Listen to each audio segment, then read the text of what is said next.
Meus irmãos, a paz do Senhor Jesus. Lucas 23, a partir do 32.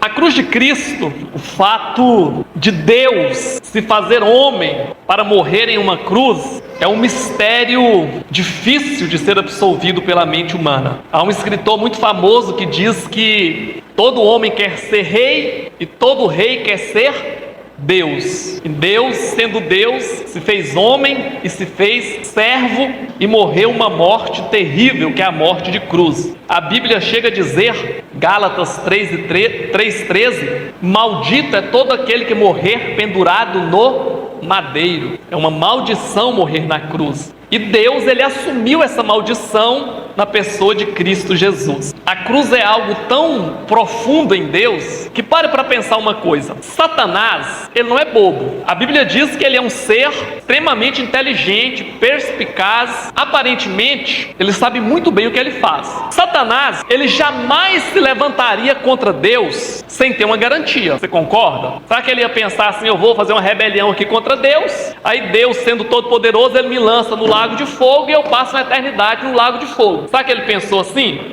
Ele tinha alguma garantia para ele se rebelar contra Deus. Ele viu uma possibilidade, ele viu uma brecha na lei. E ele pensou aqui, Deus não pode fazer nada comigo. Primeiro porque ele sabia que se Deus... Imagine só, Satanás se rebela contra Deus. Se Deus pega Satanás e destrói ele, todos os anjos iam ver aquela cena. E o que os anjos iam pensar? Deus é um Deus maldoso. Não fez o que ele quer, ele destrói. Então Satanás, ele teria razão no argumento dele, que ele usou para gerar a rebelião. Então ele sabia que Deus não destruiria a princípio. Porque se Deus destrói ele, os outros anjos iam ficar com o quê? Com medo. E o que é que ia reinar? O medo. E na verdade, o grande desejo do coração de Deus é que o amor reine e não o medo. Então, se Satanás fosse destruído, seria o império do medo e não do amor. E quando Satanás, ele usa uma argumentação, porque nós pensamos assim, nós achamos que Satanás, ele deu um estalo na mente dele e fez a rebelião e em 30 minutos tudo aconteceu. Não, a Bíblia deixa entender que Satanás, ele era o responsável pela guarnição da terra. Tanto é que Isaías 14 e Ezequiel 28, quando ele traça ali o plano dele de se rebelar contra Deus, ele fala o quê? Eu subirei aos céus. Porque se ele vai subir, ele está embaixo na terra, para subir, para tentar colocar o trono dele acima do trono de Deus. Então, como ele cuidava da terra, ele era o regente da terra, ele teve tempo para fomentar a queda. Ele deve ter colocado na mente dos outros anjos o quê? Que Deus era um ditador, que Deus só queria ser adorado, que Deus não respeitava a vontade deles, que Deus impunha condições, que Deus não fazia nada pela criação, que Deus não se voluntariava pela sua criação. Ele deve ter usado essa linha de argumentação para convencer 1/3 dos anjos a se rebelarem contra Deus. Alguma segurança esses anjos tiveram para se rebelar contra Deus e seguir Satanás. E quando Jesus está na cruz, quem é Jesus? Deus. Quando Deus, em Cristo Jesus, está na cruz sendo crucificado, o argumento que Satanás usou para rebelião, ele cai por terra. Por quê? Na cruz Deus está obedecendo, se submetendo e sofrendo pela sua criação. Então toda a argumentação de Satanás, ela cai diante da cruz de Cristo. E outra coisa, quando Satanás, ele leva Adão e Eva ao pecado, aí a segurança dele aumenta mais ainda, porque ele olha para todos os homens e ele sabia que era impossível o homem não pecar. Então ele, na mente dele, ele pensou, esse reino aqui vai ser meu para sempre, vai nascer homem, vai morrer homem, e Deus não vai poder infringir lei nenhuma para me tomar o reino, para me tomar o governo da terra. Então ele tinha essa segurança, só que havia uma estratégia na mente de Deus que ele não conhecia, que era a estratégia da cruz. E se nenhum homem podia vencer Satanás, o próprio Deus se fez homem para então vencer Satanás. E ele vai vencer ele na cruz. Por isso a cruz é tão importante. A cruz é a demonstração da justiça e do amor de Deus. A grande questão da Bíblia é uma questão jurídica, é uma questão de leis. Nós gostamos muito das histórias da Bíblia, mas acima de tudo, a Bíblia é composta por leis. E nem Deus pode infringir as leis que Ele ordenou.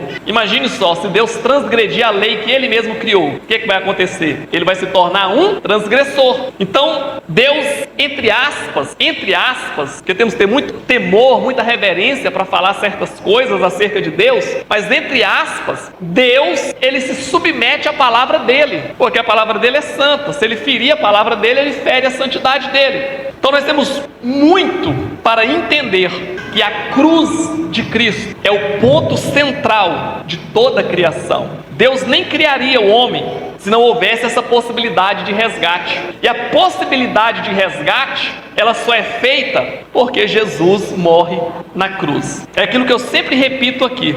Para mim entrar no céu, para mim ter acesso ao reino, à vida eterna, Satanás vai poder questionar Deus. Fala, opa, ele é pecador, ele não merece. O Senhor é um Deus santo. A natureza pecadora dele não pode comungar com a sua natureza santa. Não pode. Então Deus vai ter que justificar a minha entrada no céu. Como é que Deus vai justificar a minha entrada no céu? Através do sacrifício de Jesus. Porque Deus vai mostrar para Satanás: o pecado requer castigo. O pecado requer punição. E toda a punição, todo o castigo do pecado recaiu sobre quem? Sobre Jesus. Então, através de Jesus, nós temos acesso ao céu, à vida eterna. Não é pelo nosso mérito, é pelo mérito de Jesus. É através do sacrifício dele na cruz. E hoje, mais uma vez, nós vamos falar sobre a crucificação de Jesus. Quarta-feira passada eu falei um pouquinho sobre os três que foram crucificados no mesmo dia: Jesus, Dimas e Gestas. É isso, a tradição atribui aí o nome deles, Dimas e Gestas. E hoje nós vamos falar mais uma vez um pouquinho sobre as três cruzes, em uma visão um pouquinho diferente. Nós vamos ler Lucas 23, a partir do 32 até o 43, onde diz: E também conduziram outros dois, que eram malfeitores, para com eles serem mortos. E quando chegaram ao lugar chamado a Caveira, ali o crucificaram. E os malfeitores, uma à direita e outro à esquerda. E dizia Jesus: Pai, perdoa-lhes, porque não sabem o que fazem. E repartindo as suas vestes, lançaram sortes. E o povo estava olhando, e também os príncipes zombavam dele, dizendo: Aos outros salvou, salve-se a si mesmo, se este é o Cristo, o escolhido de Deus. E também os soldados escarneciam dele, chegando-se a ele e apresentando-lhe vinagre, e dizendo: Se tu és o rei dos judeus, salva-te a ti mesmo. E também por cima dele estava um título escrito em letras gregas, romanas e hebraicas: Este é o rei dos judeus. E um dos malfeitores que estavam pendurados blasfemava dele, dizendo: Se tu és o Cristo, salva-te a ti mesmo e a nós. Respondendo, porém, o outro repreendia-o, dizendo: Tu nem ainda temes a Deus, estando na mesma condenação? E nós, na verdade, com justiça, porque recebemos o que os nossos feitos mereciam, mas este nenhum mal fez. E disse a Jesus: Senhor, lembra-te de mim quando entrares no teu reino. E disse-lhe Jesus: Em verdade te digo que hoje estarás comigo no paraíso. Amém? A crucificação de Jesus foi acompanhada por mais duas execuções. Os romanos adotaram, há muito tempo antes de Jesus, já esse modelo de morte violenta, cruel, que era a crucificação. E praticamente quase todos os dias, pessoas eram crucificadas ali em Israel. Roma acalmava todas as agitações, todos os levantes, todas as insurreições, crucificando os rebeldes. Era uma forma de extermínio. E além de ser algo muito terrível para quem estava sendo crucificado, era também um recado a todos os outros: se vocês se levantarem contra o governo de Roma, vocês também serão crucificados. Então era uma forma de colocar medo, de tocar o terror. Havia duas formas de morte que eram terríveis, implantadas pelo Império Romano. Uma era a crucificação, que era a mais usada, e havia outra forma também de morte, de castigo, que era muito terrível. Quando alguém assassinava uma pessoa, matava uma pessoa, algumas vezes o Império Romano pegava o assassino e pegava o corpo, o defunto ali, o corpo da pessoa que foi assassinada, levava para o meio do deserto e amarrava o corpo da pessoa morta no corpo do assassino e soltava num lugar bem distante no deserto. Se aquele assassino conseguisse se libertar, ele estava livre do crime que ele cometeu. Mas o problema é que quando aquele corpo morto começava a se decompor, soltava um gás terrível, e aquele gás ele matava, ele intoxicava a pessoa que estava carregando ali aquele corpo morto. E além disso, os vermes, os abutres vinham, e era uma coisa lenta, fedorenta, terrível e triste demais o malfeitor carregar a morte que ele cometeu. Por isso que Paulo vai dizer aos romanos: quem me livrará do corpo dessa morte? Porque Paulo estava dizendo, a semelhança do assassino que carrega um cadáver, eu também carrego um homem morto em mim. Paulo estava dizendo sobre a sua natureza carnal, pecaminosa. Por isso que Paulo diz assim: o bem que eu quero fazer, o bem que eu desejo fazer, eu não consigo fazer, mas o mal que eu não quero fazer, esse eu faço. Olha que miséria de homem que eu sou, Paulo estava dizendo. Eu carrego uma morte em mim, eu carrego um homem morto em mim, porque é a sentença do meu pecado. Só que Paulo também dá a boa notícia: há alguém que pode nos libertar desse homem morto que nós carregamos. Há alguém que nos dá liberdade, e é Cristo Jesus, é o Senhor Jesus. Ele nos liberta da condenação pelo crime que nós cometemos. Nós cometemos o crime do pecado. O pecado gera morte, mas Jesus morre em nosso favor para que nós possamos ter acesso à vida eterna. Isso aqui é tão sério, irmãos, porque Jesus não é uma possibilidade. Jesus, ele é a única possibilidade. Aonde você vai encontrar vida eterna a não ser em Jesus? Você já conheceu algum candidato à presidência da república que prometesse vida eterna? Você já conheceu algum rei que prometesse vida eterna? Você já viu algum cientista tentando trabalhar em uma fórmula para dar vida eterna? Não tem. Maomé não pode dar vida eterna para os muçulmanos. Buda não pode dar vida eterna para os orientais. A única maneira de ter acesso à vida eterna é através de quem? Cristo Jesus. Deus é um Deus exclusivista.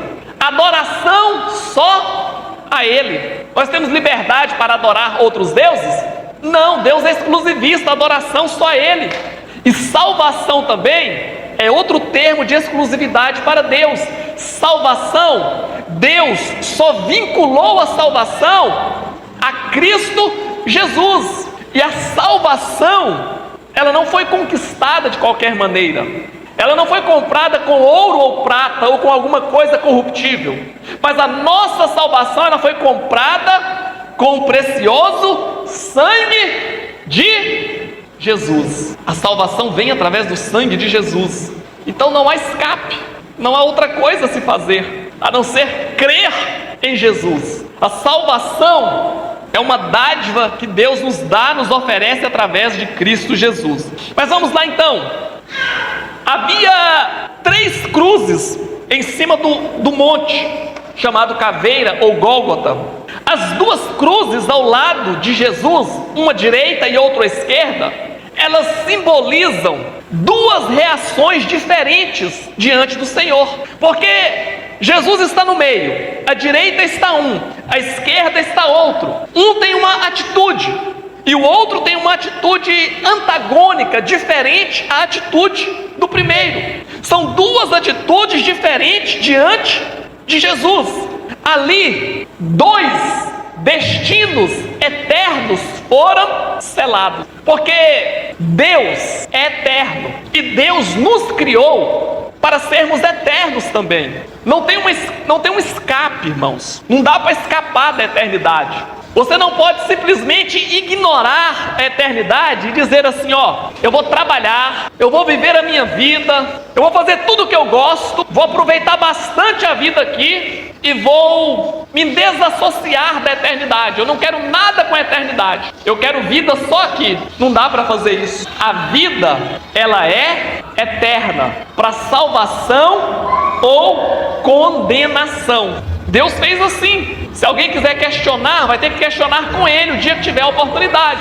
Então, duas reações diferentes selaram dois destinos diferentes. Um dos destinos está associado à cruz da esquerda, que é a cruz da rejeição. O segundo, nós vamos falar, é a cruz da aceitação. E a terceira é a cruz da redenção. Mas o primeiro é o ladrão da esquerda, é o da cruz da rejeição. Provavelmente ele estava à mesma distância de Jesus do seu companheiro da direita. Mas a atitude dele para com Jesus foi de desprezo e descrença.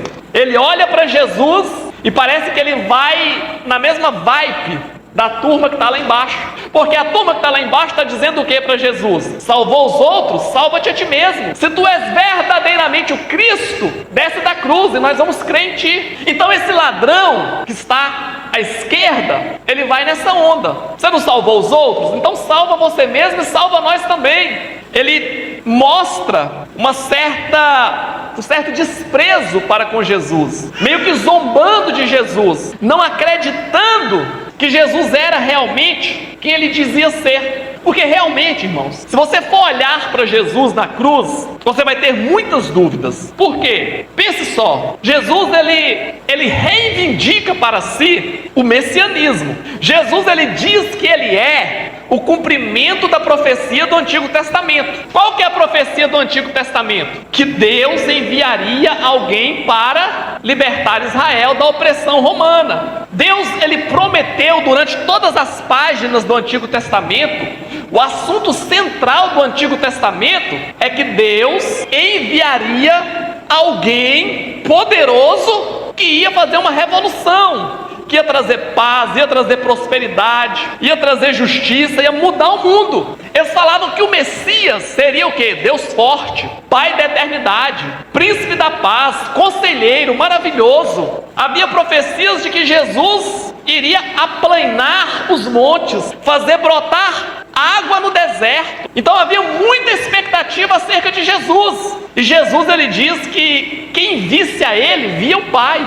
Jesus falou assim, eu e o Pai somos um. Aí os judeus olham para Jesus e vê Jesus na cruz, ensanguentado, depois de apanhar, depois de ser massacrado pelos soldados romanos, porque o reino de Deus em Cristo Jesus se encontrou com o reino de Roma. E parece que o reino de Roma foi mais forte do que o reino de Deus, porque o reino de Deus está ensanguentado, pendurado em uma cruz, prestes a morrer.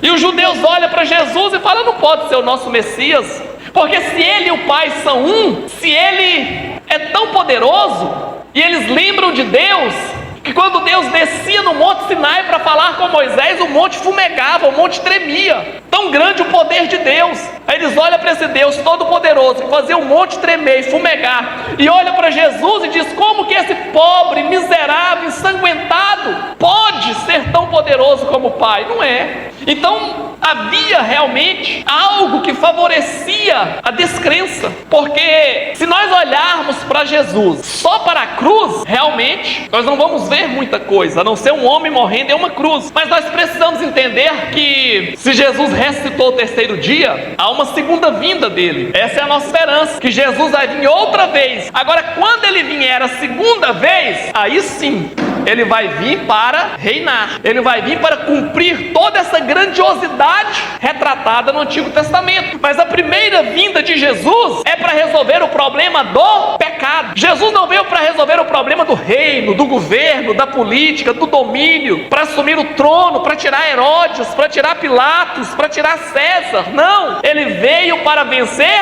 outro reino, que é o reino espiritual, que é Satanás. Ele cumpriu o papel perfeitamente, porque quando ele vem e morre na cruz sem pecado, glorificar. Ele vence Satanás, ele despoja um reino, mas é um reino espiritual. Agora, ele é Jesus, ele é Deus em um corpo humano. Deus é espírito, Satanás é espírito. Satanás, ele tenta governar a terra, mas de forma ilegal, porque ele é um ser espiritual tentando governar uma terra física. Agora, Deus em Cristo Jesus é quem? Jesus é Deus em um corpo físico, governando uma terra física. Então, em Jesus Cristo, Deus tem legalidade para governar a terra. É uma terra física sendo governada por um Deus físico. Deus estará para sempre em Cristo Jesus, preso a um corpo físico, embora é um corpo ressuscitado, é um corpo glorificado, mas é um corpo cuja essência é física. É por isso que nós não passaremos a eternidade no céu, nós passaremos a eternidade na nova terra, porque se fosse para ficar a eternidade no céu, que é espiritual, nós não precisaríamos de um corpo físico. Deus não precisaria de um corpo físico. Lá espiritualmente nós ficaríamos. Os que morreram em Cristo ressuscitarão e terão um corpo físico novamente para morar em uma terra física. É a lei da química, os elementos, eles têm que se fundirem, eles têm uma natureza. Então, o ladrão que estava à esquerda de Jesus, ele não consegue enxergar em Jesus o Messias. Até porque naqueles dias, irmãos, naqueles dias que Jesus estava na terra, havia uma expectativa muito grande para com a chegada do Messias. Esses ladrões, Barrabás, todos os revolucionários da época de Jesus aguardavam ansiosamente pelo Messias. A figura do Messias não era algo estranho para eles, era o tempo todo eles querendo, aguardando. Levantava alguém, eles olhavam para aquela pessoa e pensavam: será que esse vai ser o Messias? Será que esse vai ser o libertador? Havia uma grande expectativa acerca do Messias. Por quê? Imagine só, a Rússia invadiu a Ucrânia. Imagine que a Rússia domine a Ucrânia. Imagine que a Rússia comece a cobrar impostos dos ucranianos. A Rússia comece a oprimir os ucranianos. Qual vai ser o grande desejo dos ucranianos? Se libertarem da Rússia. Essa era a condição dos judeus. Eles viviam oprimidos pelo Império Romano. Roma veio, dominou Israel e os judeus tinham que pagar imposto para Roma. Os judeus eram humilhados pelos romanos. Eles sofriam na mão dos romanos, e tudo que eles queriam é que a profecia, que a promessa de Deus acontecesse, que Deus enviasse um libertador. Muitos se levantaram dizendo que eles eram o Messias, e Roma matou, Roma crucificou. Só porque esses que morreram anteriormente, nenhum deles ressuscitou, nenhum voltou. Jesus é o único que morreu, mas ressuscitou. Então essa é a grande questão do que estava à esquerda de Jesus. Ele não conseguiu enxergar em Jesus o libertador, porque ele pensou: Jesus vem para fazer uma revolução, ele vem para nos libertar. Nós colocamos expectativa nele, até achamos que poderia ser, mas ele está pendurado na cruz para morrer, então acabou tudo. Há quem diga que Judas, ele traiu Jesus não porque de fato ele queria trair Jesus, mas Judas também esperava que Jesus fosse implantar um reino terreno. Todos os discípulos esperavam que fosse implantado um reino terreno por Jesus. Tanto é que Tiago e João, a mãe deles, pede para Jesus o quê? Quando você implantar o reino, deixa que um dos meus filhos se sente à sua direita e outro à sua esquerda. Porque eles achavam que Jesus ia tomar o trono, assumir o controle, assumir o governo, ia montar um reino terreno. Então essa era a expectativa deles. Eles achavam que ia usar espada, que ia usar armas, que ia ter uma guerra. Só que Jesus não foi por esse caminho da guerra, da espada. Ele foi pelo caminho do amor. Então, quando aquele ladrão olha para Jesus e ele vê que parece que vai terminar tudo da pior maneira, ele não consegue ver em Jesus quem Jesus realmente era. E aqui é um ponto importante para nós. Aquele ladrão que estava à esquerda de Jesus, ele não teve visão espiritual. Ele não teve visão espiritual. Visão espiritual é diferente de visão física, porque muitos na época de Jesus tinham visão física, mas rejeitaram Jesus. E teve cegos que não enxergavam nada, mas que entenderam que Jesus era o Messias e creram em Jesus. Então a visão espiritual, ela vai além da capacidade de ver com os olhos físicos. E aquele ladrão que estava à esquerda de Jesus, ele não teve a visão espiritual dele aberta, talvez por causa desse desprezo e dessa descrença. Ele estava perto fisicamente,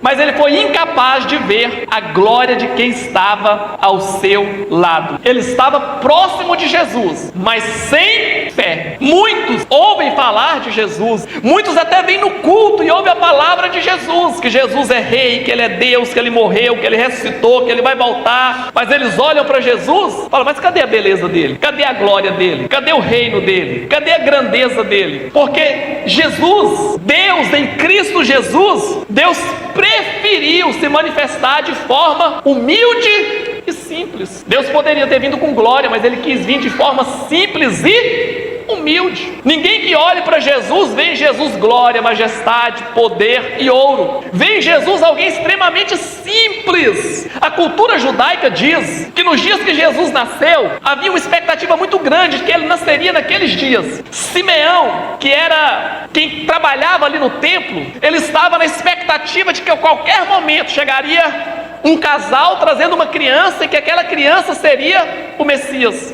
Então ele estava com muita expectativa. Toda criança que nascia, no 8º dia ela era levada para a circuncisão e tinha que fazer um sacrifício para aquela criança. Se os pais daquela criança fossem muito ricos, sacrificavam um boi.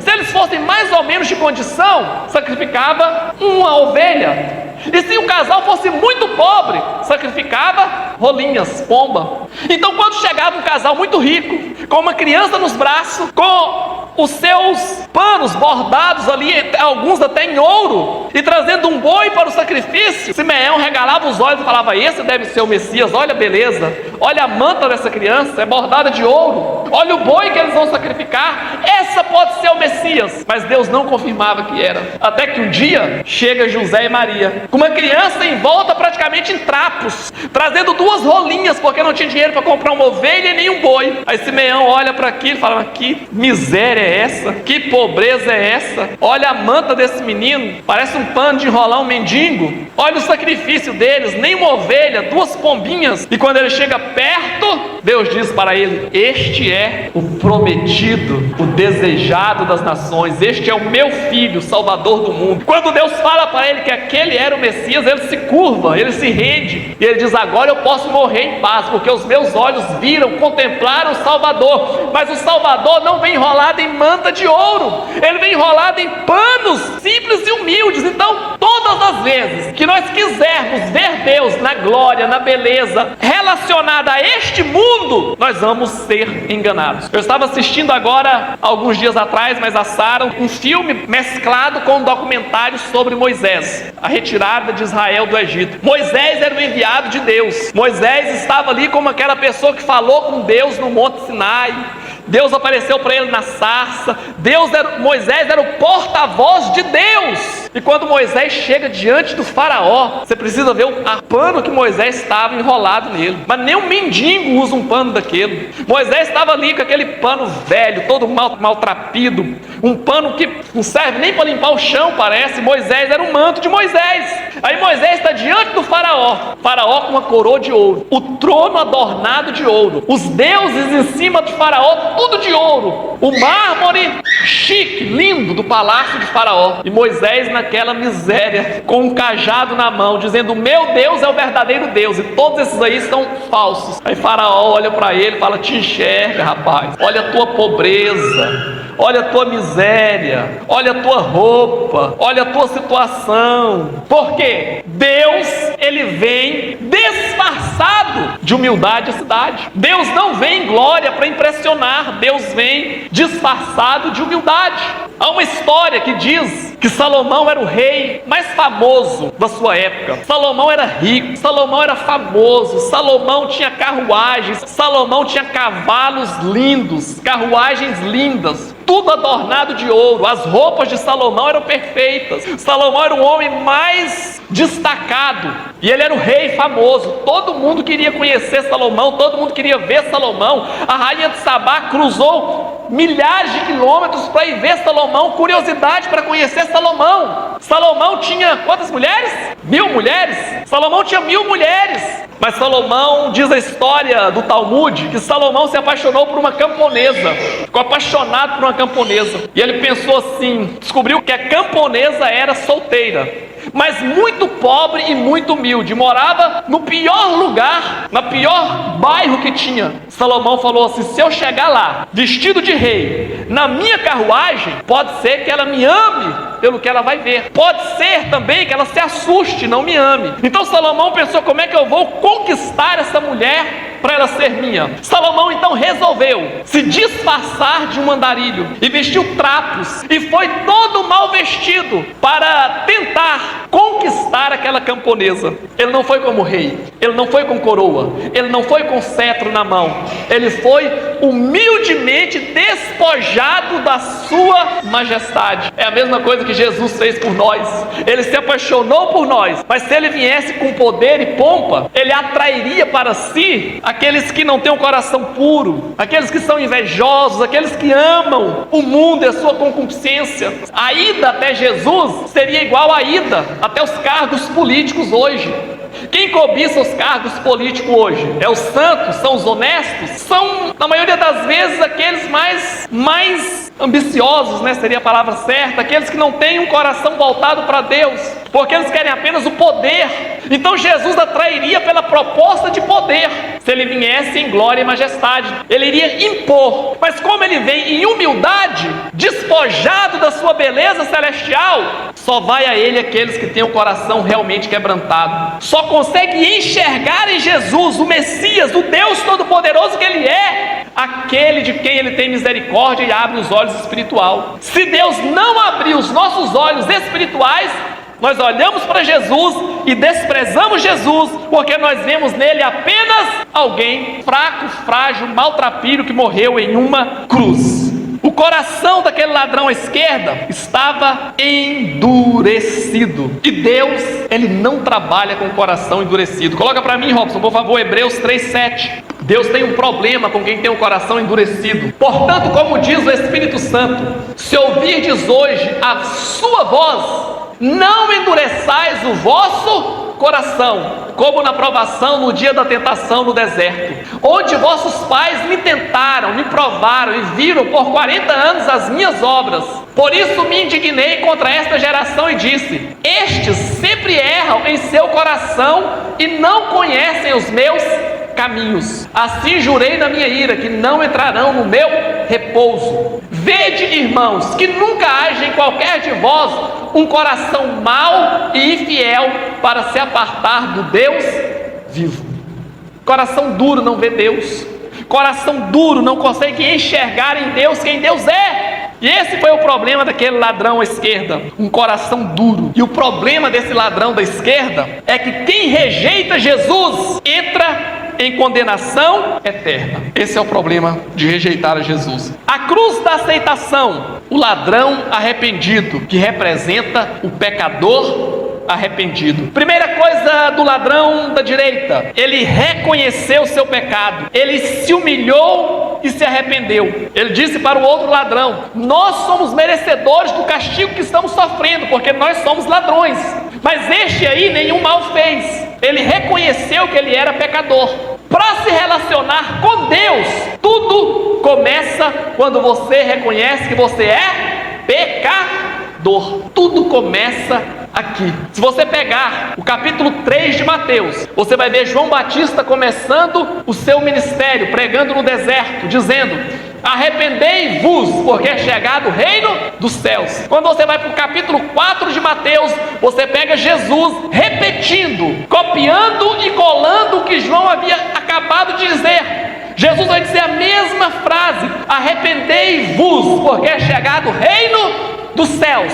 O reino dos céus chega na vida do homem e da mulher quando este se arrepende dos seus pecados. Entenda que você é pecador. Eu preciso entender que eu sou miserável pecador e não há justiça própria em mim. Por mim mesmo eu sou incapaz de agradar a Deus. Não há justiça própria em nós. Lá em Isaías, Deus diz que a nossa justiça própria diante dos olhos de Deus é como trapo de imundícia. Deus fala, a justiça de vocês é trapo de imundícia para mim. Sabe o que é trapo de imundícia? Naquela época, quando as mulheres estavam nos seus dias de regra, não tinha absorvente. Então elas faziam trapo de capim e usavam trapo. E quando aquele trapo enrolado em pano com capim ficava sujo, ela jogava aquilo fora, e aquilo era chamado de trapo de imundícia. Era como se fosse um absorvente usado hoje. Se alguém tocasse naquilo ali, ficava impuro, porque não podia tocar em uma mulher quando ela estava nos seus dias, no seu ciclo menstrual, porque ficava impuro. Então todo mundo passava longe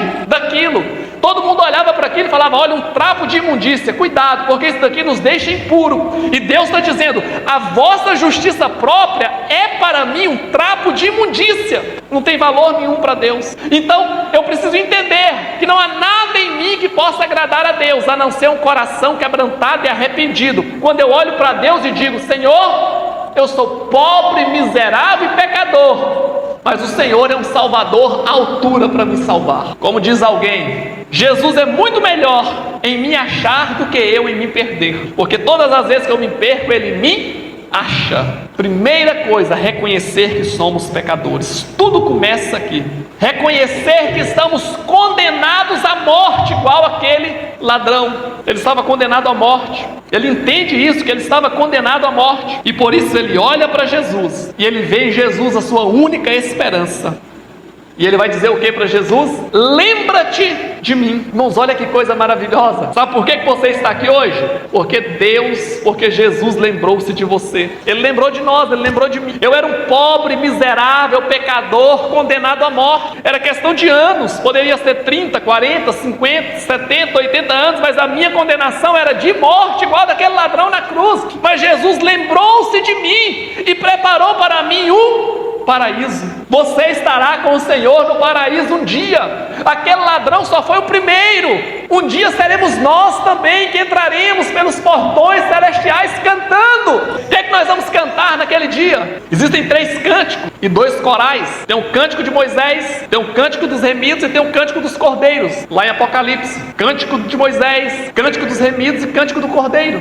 E tem 2 corais também lá em Apocalipse, que é o coral da criação e o coral da redenção. Nós vamos entrar cantando o cântico da redenção. Provavelmente vai ter alguma coisa a ver com o sangue, porque nós somos comprados pelo sangue, nós somos redimidos pelo sangue, nós somos resgatados do pecado pelo preço do sangue de Jesus derramado na cruz. Aquele ladrão, ele colocou em Jesus uma confiança transformadora. E o pior momento da vida daquele homem tornou-se também no melhor, porque foi a iminência da morte que fez ele reconhecer Jesus como Salvador. Talvez é as nossas dores, talvez é as nossas angústias que nos faz reconhecer a nossa dependência de um Salvador como Jesus. Se eu já tivesse ganhado o dinheiro que eu queria ganhar, se eu já tivesse todas as graduações que eu queria ter, se eu já tivesse feito tudo o que eu queria fazer, eu estaria muito bem, obrigado, e provavelmente eu não teria tempo para me envolver com um Salvador como Jesus. Então é na sua dor, é na sua angústia, é no que você não tem, é na sua fragilidade que você se quebranta diante da necessidade de ter um Salvador como Jesus. Porque nós viramos caco quando nós nos quebramos diante dele, mas ele pega os cacos e faz um vaso novo. Ele transforma dor em alegria, ele transforma perdidos em salvos. Porque como poderia aquele ladrão, na angústia da morte, sofrendo dores terríveis, ao mesmo tempo receber uma palavra de consolo e de vida eterna? Provavelmente ele sentiu o gozo e alegria da salvação naqueles momentos que antecederam a sua morte. E por último, para terminarmos, a cruz da redenção, a cruz de Jesus, a cruz do meio, a cruz do Redentor. De quem era a cruz do meio? Do substituto perfeito. A promessa por salvação estava ali em Jesus. Ali em Jesus estava as portas do paraíso aberta, e ali também estava a demonstração do amor incondicional de Deus. Assim como a serpente foi erguida lá no deserto para curar aqueles que eram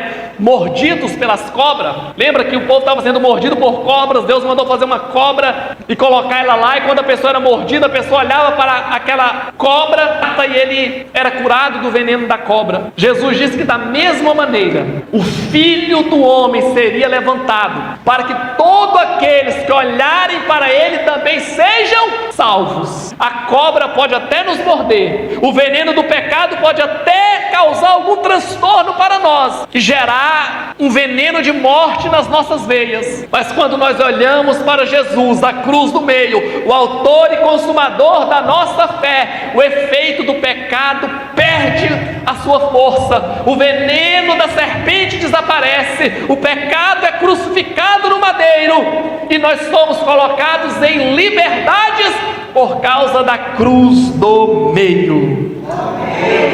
Deus oferece perdão, salvação e redenção a todos, mas nem todos respondem da mesma maneira. E a grande pergunta é: como você respondeu à oferta de perdão dada por Deus na cruz? Como o ladrão da esquerda que rejeitou? Ou como o ladrão da direita? Mas você está me comparando como um ladrão? Não como um ladrão propriamente, mas como um pecador também, na mesma miséria e angústia de morte. Mas a cruz do meio, a cruz do Salvador, ela tira a angústia da morte, ela tira o desespero da condenação, ela traz o alívio da vida eterna em Cristo Jesus.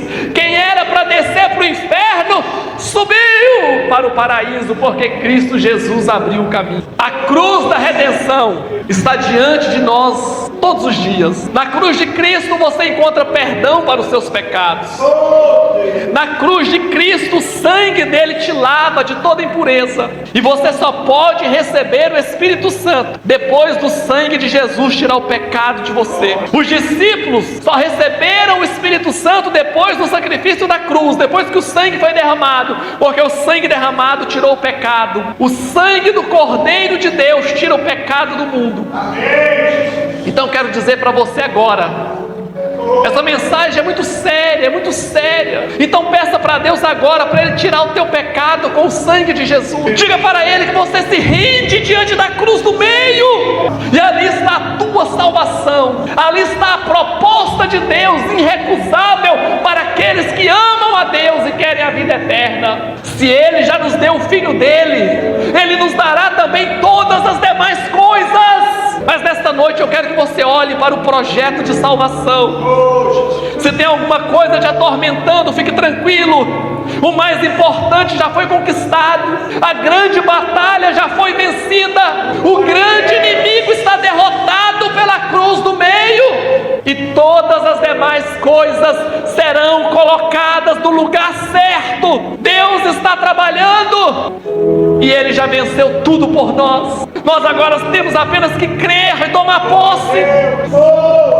Deixa o sangue de Jesus passar pela tua vida, porque é através da tua vida que esse sangue chega até a tua família, através de você, da sua vida, da sua limpeza, deste sangue que te limpa de todo pecado e de toda impureza, que você vai dar testemunho da verdade aonde você pisar os teus pés. As pessoas vão olhar para você e vão ver algo diferente na sua vida.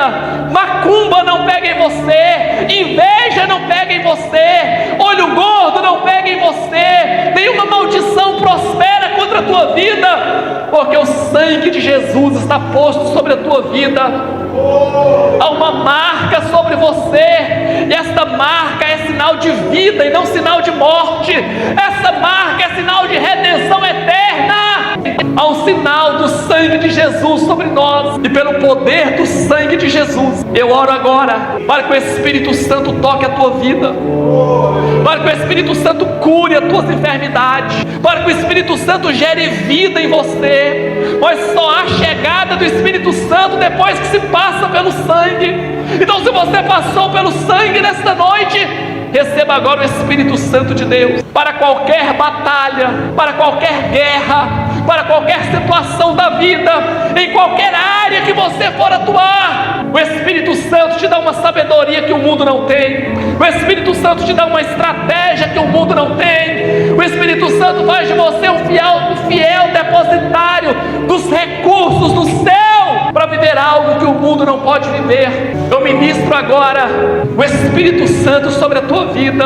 Nós não estamos fazendo barganha com o céu, mas nós estamos debaixo da cobertura do sangue de Jesus. Não é ouro, não é prata, mas é o precioso sangue de Jesus. Cadeias estão sendo quebradas pelo poder do sangue de Jesus. Vidas estão sendo mudadas, histórias estão sendo mudadas, filhos estão crescendo para a glória de Deus por causa do sinal do sangue de Jesus. Ele quer um lugar especial no teu coração. Ele quer controlar as tuas emoções. Ele quer controlar toda a tua vida. Ele quer te dar uma visão que só Ele pode dar, e você vai enxergar algo chamado reino. Você vai olhar para Jesus e vai ver quem Jesus realmente é: o Todo-Poderoso, aquele que vai vir com poder e grande glória, aquele que vai abalar os reinos deste mundo e que vai implantar um novo reino, e que nós reinaremos com Ele para sempre. Seja tocado agora pelo Santo Espírito de Deus. Seja ministrado agora pelo Espírito Santo de Deus. Eu oro agora pelos casais, eu oro agora pelos filhos,